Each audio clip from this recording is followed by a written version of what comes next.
What number tournament is this for you? This is 18. 18. Rich, yeah. One per hole. It only, yeah, right. I wish.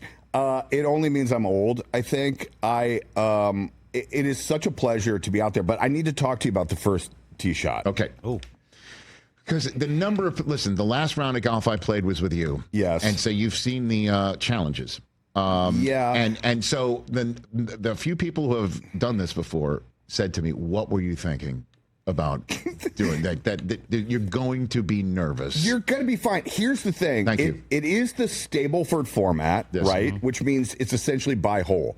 The most difficult thing to do is when a hole is over and has gone poorly, as they will for all of us, you have to forget it. You have to forget it and move on and make par the next hole. Right.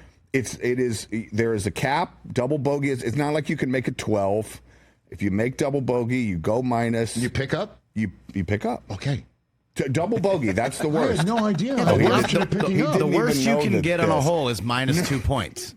Minus 2 points. Oh. Yeah. Why do I not remember? I did this 21 years ago. You did before me. It was such a fog. Yes. My memory of it is the only thing I remember, screw it. I'm going to be totally honest here. I played with Derek Brooks and Jason Taylor 2 days in a row because we were right around the same get it? Talent level. Had the same success. The only time I could ever say those words about me, Derek Brooks, and Jason Taylor were right on the same talent level. And I didn't know you could bring your own caddy. Yeah. So I got one assigned to me from the golf course. Great dude whose name escapes me. He helped me out immeasurably. And me being a Michigan man, he put wind beneath my wings to tell me just what a horrible person it was to loop for Lou Holtz the year before. And it that just made you happy. Oh, it was like when I was thinking, how bad am I? I'm like, at least I've got a smile on my face and I'm going to tip the guy at the end of the round. Well, yeah. I mean, so I don't mean to drag you into my pettiness, but, no, so but other than that, I don't remember. I don't remember much about it. Yeah, no. When I started, I was like, I need a local guy who knows the greens. Yes. And he was great. Yeah. But I bring a buddy now. You're out there a long time. I say that. How long play in the on rounds time. did you say? Like 4.5? I think 18 hours.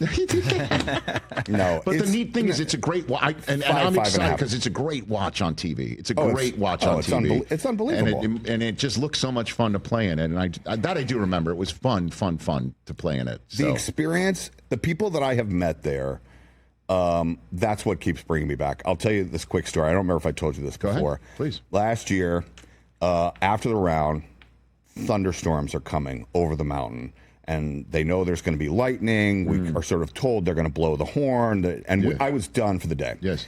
And I'm sitting in the bag room, like, okay, we need to get out of here before they blow the horns, and everybody's trying to get out. Let's go over to Edgewood Lodge. I'm talking to Dylan Dreyer from the Today Show. Nice. And I say, let's get into the lodge. Let's get an espresso martini and get ahead of the group. Yes. And in the back, we thought we were the only ones in there. In the back of the room, I hear, "I'm in." We're like, who is? Turn around, look in the back. It's Baker Mayfield. Oh. Baker and I had not talked to that point, had not really hung out. We'd said like casual hellos over the years. Yeah.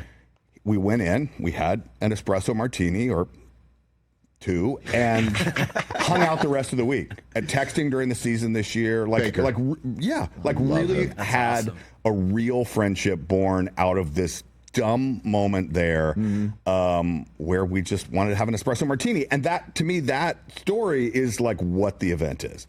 It's quarterbacks, it's NFL legends, NBA legends, other actors, singers.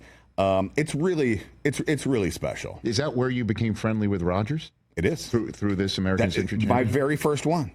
In fact, the day that we met, was the day. This is 2008. The day that Favre said, "I'm not retiring." We were sitting next to each other at a blackjack table. There are blackjack tables there in Lake Tahoe. Yes, sir. And he's sitting next to me, and I don't know who he is. I don't know. Aaron Rodgers. Well, I knew once he introduced himself, like, "Oh, you're the Cal guy." This is 18 years ago, right? Okay. You're Favre's back. Like, I knew who he was, but I didn't recognize him. Yes. He was a fan of The Office, and we just started a relationship there. And on the screens, they had like, a TV show station that was running sports on loop. You can figure out which one it is. ESPN, sure. And, nice. and they were saying, like, Favre's not retiring. What's happening to Aaron Rodgers? And we're literally sitting next to each unbelievable. other on that day. And that is when we became friends. Yeah. Is that right? Yep. So 100%. Was it an awkward moment, or were you just like during it the conversation? Was more like and look, with all those guys, like, to me, the fact that I've gotten to know, so like the last thing I'm ever going to do is like, hey, what's your game plan this week? I've got, now what are you going to do, huh? Saquon on fantasy or Breece Hall on fantasy. Like, what are we going to do? And I'm like, that's their business. So I don't ever engage in that way. But it was so I didn't say to him, like, what are you going to do? Yeah, like, Favre's not coming back. And it was pretty quick. That might be from it, right? Or something like that. That looks Rodgers young enough right Rodgers. That was he ended up coming with me. I'm going to forget what it was. I think it was an Emmy party. Okay, cool. Party for the Emmys, or maybe the Screen Actors Guild Award or something like that. I literally was going to say to you, you probably bonded over, like, he strikes me as an Office guy. Like, he would like The Office, so. Yeah, I mean, I think I can say this. I got him on the show. He was on the show the second to the last episode. They had it scripted. That we read the script for the last or second to the last. I think they ended up putting him in 2 episodes that kind of took the story and and they had another athlete scripted, and I knew him. I knew he was a fan. He had come and visited set, and I went to Greg Daniels and I said, so is this name here, this other athlete, is this just a name, or would you be open to Aaron coming? And he was like, if he would do it, totally. And I acted as the casting director. I remember having conversations with Allison Jones where she's like, all right, well, tell him this is the money. And I was like, no. If he wants to do it, he can make a phone call to you. You guys can do it. Yeah. And I don't think he would be bummed that I said this too. For a while, he never cashed the check. He had it framed. Dude, on his wall. That makes sense too. Yeah. I mean, it's not like he's needing it. Well, you know what I mean? Yeah. So, but that makes sense. Early days. No, I'm kidding. That's cool, man. Yeah.